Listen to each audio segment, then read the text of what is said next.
Hey everyone, welcome to Mythology Explained. In today's episode, we're going to take another dive into the Lord of the Rings universe, specifically into the life of Melkor, whose name means he who arises in might, the incarnation of evil and nemesis of all that is green and good in the Tolkien Legendarium.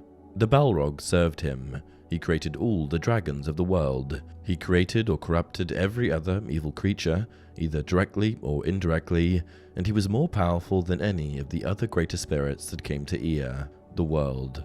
We're going to start things off with some general introductory info, and then we're going to do an overview of his whole life. Let's get into it. Long before the events that take place in the Lord of the Rings trilogy, Sauron, the main antagonist of the series, wasn't his own master. Rather, he was a servant of Melkor, the true Dark Lord. Melkor was, essentially, the incarnation of evil. In power, he was second only to Eru, the One, the only god in the monotheistic structure that underpins the Lord of the Rings mythos. Melkor was very similar to Lucifer, both as being part of an angelic race and as, driven by lust and hubris, falling from grace and plunging into shadow. When he first came to Earth, his appearance was colossal and elemental, as tall as a mountain, as fell as a black cloud storm laced with lightning, with ice, fire, and shadow about him. Later, after his first imprisonment, he assumed a fair form, one that helped convey the pretense of reform he maintained, to belie his true thoughts and intentions. And later, after much of his personal power was dispersed, infused into his wicked works, such as corrupting the land, building fortresses and breeding armies, his individual potency was diminished. In this state, he appeared as a giant man, plated in black armor, a sable bulwark of shield on one arm, Grond, the hammer of the underworld, wielded in the other. Though Melkor was not technically a god, once he descended to Earth from the timeless halls, the power he possessed over life and land was certainly god-worthy when compared to the deities that populated the pagan pantheons of bygone polytheistic religions, like those of the ancient Egyptians and the ancient Greeks. The only way to tell Morgoth's long and wicked story is by winding the clocks back to a time that precedes creation itself. In the very beginning, there was only Eru, the One. In Elvish, his name was Ilúvatar. He was self-created and, for a time, was the only thing that existed in the void. Omnipotent, omniscient, omnipresent, in power and province, he was similar to the gods of monotheistic religions. His first creations were the Ainu, an angelic race. They were manifestations of his thought, and using the flame imperishable, itself an aspect of Eru, he imbued them with eternal life. The Ainu dwelt in the timeless halls, a place Eru created for them.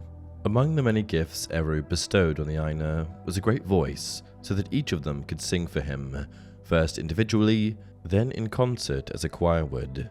The music made by the Ainu created a globe of light in the darkness, a vision of Ea, the world, later called Arda, the earth, by the elves, that was to come, and Eru, again using the flame imperishable, made real the vision the voices of the Ainu had coalesced into. Here, there was a split in the Ainu. Some remained in the timeless halls, others went to Ea, which brought about a change of form. While in the timeless halls, the Ainu existed as beings of pure spirit, but those that left and came to Ea took physical form upon their arrival. Melkor was one of the Ainu, and he began his descent into darkness in the depths of the primordial past. Alone, he traveled to remote, unexplored places in the void, vainly searching for the flame imperishable so that he could bring life to creations of his own. And when Eru bade the Ainu to sing, Melkor's voice created discord and clashed with the others. He wished to increase the importance of his contribution, and in the confusion, many of the other Ainu attuned their voices to his. A clash of wills and music ensued between Melkor and Eru, until Melkor's voice was utterly subsumed into a yet greater work. Thus, it was shown that everything was ultimately of Eru, and that no matter how strongly Melkor rebelled, all he could do was inadvertently contribute towards making Eru's vision all the more beautiful. This revelation filled Melkor with shame, and a secret anger kindled and then seethed inside of him. In the vision the Ainu sang into existence was the history of Ea, how the events of the ages would unfold within the vastness of time. So much of what the future held in store was already known to the Ainu. Among what they saw was the coming of the children of Eru, elves and men. Early on, Melkor's secret evil was even partially hidden from himself. He told himself that he went to Ea to order the world and prepare it for the children of Eru, but this was just a fabricated veneer that veiled a deeper, sinister truth. He was jealous of the gifts elves and men were to be bestowed with, and what's more, lofty designs hid in the recesses of his mind. He wished to be master of life and land, to have subjects, to be called lord, and to dominate the wills of all those who drew breath. Melkor's impotence in respect to his ability to deviate from the greater beauty Eru spoke of is demonstrated in the dynamism of water. From Melkor came fire and frost, ostensibly spoiling the perfection of the oceans that would have existed in his absence. But through the phenomena driven by heat and cold came ice and mist and clouds and rain, creating through conflict a world more beautiful than what would have otherwise existed. Of the Ainu that came to Ea, a hierarchy developed, stratified into 2 tiers. The greatest of their number became known as the Valar. Originally, there were 15 of them, but Melkor was stricken from their order once the evil hidden inside of him revealed itself. The lesser Ainu that came to Ea, though still extremely powerful, entered into the service of the Valar and were known as the Maiar. Of the Valar, there were 8 that stood above the rest. These were known as the Aratar. Other names for them were the Holy Ones of Arda and the 8. Their number included Nienna, the Weeper, Oromi, Lord of the Forest, Mandos, Keeper of the Dead and Pronouncer of the Dooms decreed by Eru, Ole, the Craftsman, Ulmo, Lord of the Waters, Yavanna, the Fertility and Bounty of the Earth, Varda, the Architect of the Heavens, weaving the infinitely intricate tapestry of stars that whirled overhead, and lastly we have Manwë, the Wind King. Once, Melkor also numbered among the Aratar, but this order he was also expelled from. And unlike the other Valar, each of whom was the embodiment of one of the aspects of the world, Melkor shared in all their gifts, and as such, he was much more powerful than any of them. When the Ainu first arrived, they were dismayed, for what was shown in the vision their music created didn't exist. What was shown was what would exist after their arrival and subsequent labors. But since the moment of their arrival preceded any works they would do, the world they first stepped foot on was a vast, unworked expanse of desolate wastes, everything blanketed in darkness, not unlike a lump of clay before a pair of skilled hands go to work on it. In power and in their contributions to creating the world, 3 stood above the rest: Manwë, Ulmo, and Ole. Together, their powers included the 3 chief aspects of the world: wind, water, and earth, and tirelessly they worked, shaping the face of the world as a painter brushes canvas or a sculptor carves stone, producing a myriad of beautiful works. Here is where Melkor truly crystallized into the evil enemy and bane of everything green and good. The Valar became the powers of the earth incarnate, and Melkor, seeing this, became jealous of their majestic forms, and so emulated them. But because of his mood, the form he took was great and terrible. Here's a description of it from the Silmarillion. He descended upon Arda in power and majesty greater than any of the other Valar, as a mountain that wades in the sea and has its head above the clouds and is clad in ice and crowned with smoke and fire. And the light of the eyes of Melkor was like a flame that withers with heat and pierces with deadly cold. In this terrible form, Melkor took to destroying everything the other Valar created, and so began the first war that raged between them. He leveled mountains, filled valleys, and boiled oceans. Every time a Valar finished a work on the world's surface, Melkor was quick to strike it down, as was his wont, and everywhere he strode became unmade and corrupted. Despite his relentless efforts to counter the Valar at every turn, slowly, as time passed, the world was shaped. None of the Valar's designs were brought to fruition, but what came of this cataclysmic conflict was beautiful nonetheless. Melkor pressed the Valar, and their struggle was ceaseless. But then, far off in the timeless halls, a spirit of great strength and vigor heard that battle was being fought in the new world. Tulkas, who would become one of the Valar, came to Arda. Though not the most powerful of his kind, he was the strongest, and from the moment he arrived, he pursued Melkor, who fled before him and went so far as to flee Arda entirely, fleeing deep into the void where he brooded and bided his time, his hatred growing all the while, and for a long age there was peace. In Melkor's absence, the world flourished. All the Valar could work in peace, and the land was transformed into an Eden. The crowning achievement was the creation of the two lamps. Set atop pillars that towered over any mountain, each lamp shone high up in the sky. They both resided on Middle-earth, the world's eastern continent. With one in the north and one in the south, they bathed all the land in blessed, blissful light. It was now that Melkor deemed the time ripe to make his return. From the void, he made a furtive approach. He slipped back into Middle-earth, and then settled on Arda without any of the Valar taking notice.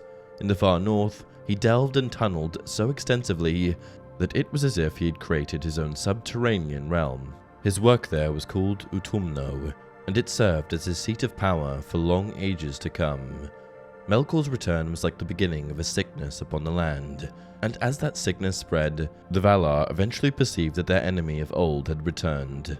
Rather than wait to be discovered, Melkor took the initiative and launched an attack on the two lamps. He pulled both of them down, and once they crashed to the ground, the light within them spilled out and was like an ocean of fire rolling over the land. Melkor made a hasty retreat back to his stronghold of Utumno, which he judged to be safe at that time, for the Valar were busy extricating the world from disaster, salvaging whatever works they could, unable to assail their foe with their full might. The home of the Valar was consumed by the destruction wreaked when the two lamps were pulled down on Middle-earth, so they uprooted and migrated to Aman, the continent to the east. There, they began anew and created a new home for themselves. Melkor used this time to fortify and expand his forces. He built Angband, a second fortress as a buffer and first line of defense should the Valar ever return to wage war on him. Here he installed Sauron, his most powerful servant. Many of the Maiar were seduced by Melkor's power, and when they came into his service, their spirits became corrupted, and they became demons of fire and shadow. In the High Elven tongue, these formidable foes were known as the Vlarocar, but in Middle-earth they were called Balrogs, demons of might. The greatest of them was Gothmog, their chieftain.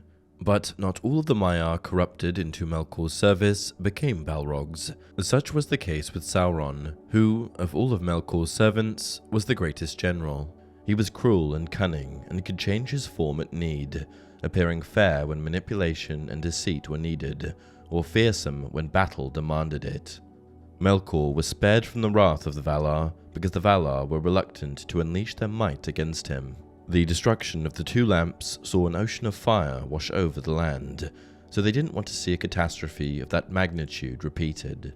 Consequently, they maintained virtually no presence on Middle-earth, leaving it to darkness, focusing instead on building and perfecting the new home they established on Aman. But from their inaction and lack of vigilance, much evil would come. The elves eventually awoke on Middle-earth, so Melkor discovered them before any of the Valar. He captured many of them, and using his dark arts, he tortured them until they were broken, then remade them as perversions of their original forms. This is how the first orcs were created. The Valar immediately launched a full-scale attack against Melkor as soon as they realized that the elves had awoken and that Melkor was capturing them for his nefarious purposes. This was known as the War of the Powers. Melkor's armies were shattered and scattered, and he was forced to retreat and entrench himself in Utumno. But this time, his fortress wouldn't be his salvation. The Valar besieged him, broke his gates, and captured him. They bound him with Anganor, an unbreakable chain, and they cast him into the halls of Mandos. After being imprisoned for 3 ages, Melkor was brought before Manwë. He feigned remorse and pretended to have changed, and Manwë, a benevolent figure unable to comprehend hatred, took Melkor at his word. For a time, Melkor kept up the pretense of reform, but this was just an act to disarm his former captors, allowing cunning and cruelty, weapons of a more insidious nature, to work their subtle poison. Because the arrival of the elves had been the impetus for his imprisonment, he loathed them most of all. He resolved to corrupt them and to extinguish the splendor of Arda. Initially, he did this by turning the Noldor, one of the most important clans of elves, against the Valar and against itself, putting brother against brother. Melkor's sinister efforts were found out, so he fled south, where he entered into an unholy alliance with Ungoliant, a giant spider with an insatiable appetite. They attacked the two trees, Laurelin, the golden tree, and Telperion, the silver tree. To understand the significance of this, we'll have to spend a minute going over exactly what the two trees were. After the two lamps were pulled down and the Valar migrated to Aman, the continent to the west of Middle-earth, Middle-earth was abandoned to the dominion of Melkor, the Valar founded Valinor, their new realm. Yavanna, the incarnation of the power that caused plants to grow, produced two trees of singular majesty and radiance. Each tree emitted light, and together they illuminated the land, much as the two lamps did when they still towered over Middle-earth. Melkor, with his great black spear, impaled each tree multiple times, so that each one had several wounds from which luminous sap poured out. Ungoliant then came forth and drank all the sap, draining both trees and poisoning them. Neither survived long afterwards. As it was when the two lamps were destroyed, the world was once again plunged into darkness, but this was only temporary, for each tree bore one final fruit, and Ole, the divine craftsman, created a vessel for each, and thus they were set into the sky as the sun and the moon, bringing light to the land once more. Rubbing salt in the wound, Melkor then stole the Silmarils before making his escape. And here we should spend a little time discussing what the Silmarils were. Wrought by Feanor, of all the elves the greatest craftsman, the Silmarils were 3 jewels of unsurpassed beauty and brilliance. In them was captured some of the light of the 2 great trees. Feanor, after the 2 trees were destroyed, was summoned to the Ring of Doom, which was where the Valar assembled to hold council. The Valar implored him to hand over the Silmarils so that they could use them to revive the trees, but Feanor rebuffed them. This conversation proved irrelevant, for word came to them of Melkor killing Feanor's father, stealing the Silmarils, and fleeing north. Upon learning of this, Feanor cursed Melkor, branding him Morgoth, black foe of the world. With his father dead, Feanor became king. He rallied the Noldor, galvanizing them into action. Their hearts set afire by Feanor's impassioned speech, the Noldor mobilized and began their pursuit of Morgoth. But when they reached the coast, they realized they had no ships. To overcome this obstacle, they beseeched a coastal clan of elves to give or lend them their ships, but when they would not oblige, Feanor and his followers attacked, killed many, and took the ships by force. This marked the very first kinslaying, an unforgivable sin in the eyes of the Valar. Seemingly in response to their wrongdoing, a great storm arose, and its gales and wrathful waves destroyed many of the captured boats. Then Mandos, the Doomcaller and one of the Valar, appeared before the Noldor and proclaimed their fate. Essentially, he explained that their crusade against Morgoth would be fruitless, and that for the egregious transgression of kinslaying, none of the Valar would offer them succor in the wars to come. Following this grim foretelling, the mighty host of the Noldor was sundered. Some returned to Valinor and begged forgiveness. Feanor and those most loyal to him stole the ships, sailed to Middle-earth, and then burned them, and the largest faction, led by Fingolfin, Feanor's half-brother, traversed Helcaraxi, the icy waste in the far north that connected Aman and Middle-earth. And so began the interminable conflict between the elves and Morgoth that spanned the entirety of the First Age. In all, the War of the Great Jewels, as it was called, lasted about 590 years. Near the end of the First Age, a half-elf, half-man named Eärendil, against all odds, made the journey by boat from Middle-earth to Aman. Thus, being half-man, he was the first mortal to set foot upon the holy continent on which the Valar dwelt. He implored the Valar, for the sake of both elves and men, to join the war against Morgoth and help to put an end to his evil. The Valar were moved by his plea, particularly by the selflessness of it, as it was for the good of all men and elves, not for himself. The Valar joined the war, and Morgoth, once and for all, was defeated, cast into the timeless void.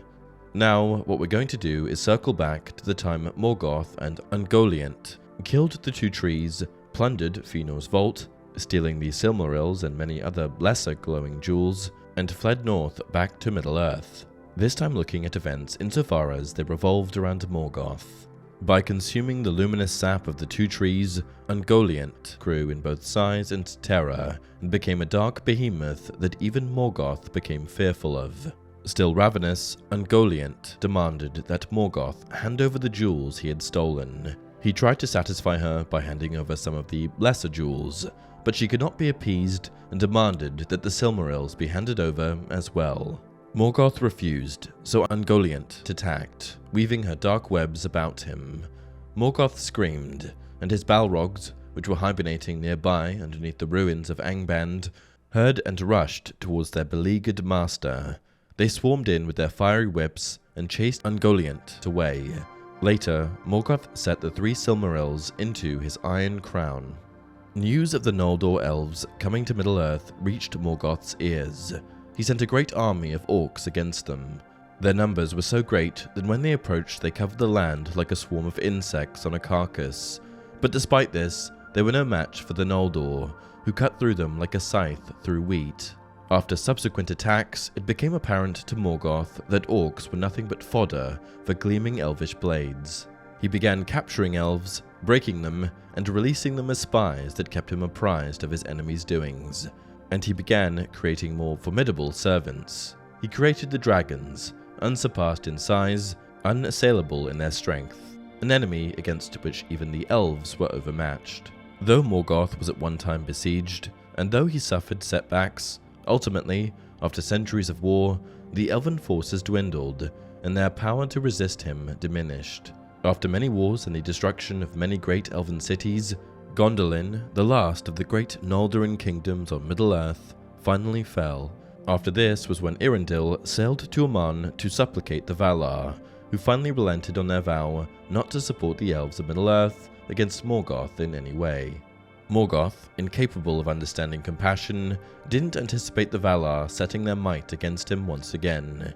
He emptied every pit and tunnel delved beneath Angband so that every sort of horror emerged. And they were so numerous that the fighting covered all of Beleriand, the western part of Middle-earth, destroyed by this war and consumed by the sea. The orcs were slaughtered in numbers beyond count, the Balrogs were defeated, the few survivors scattered and driven into the deep places of the world. But Morgoth still had one final move. He sent forth all the dragons that he had bred in the dank dark of his pits, and their attack was so sudden and so devastating that even the Valar, for a time, were pushed back and put on the defensive. But eventually, even the onslaught of these winged worms fell to the irresistible wrath of the Valar. Once again, Morgoth was bound by Anganor, the great chain wrought for just this purpose. His crown was beaten into a collar and clamped around his neck.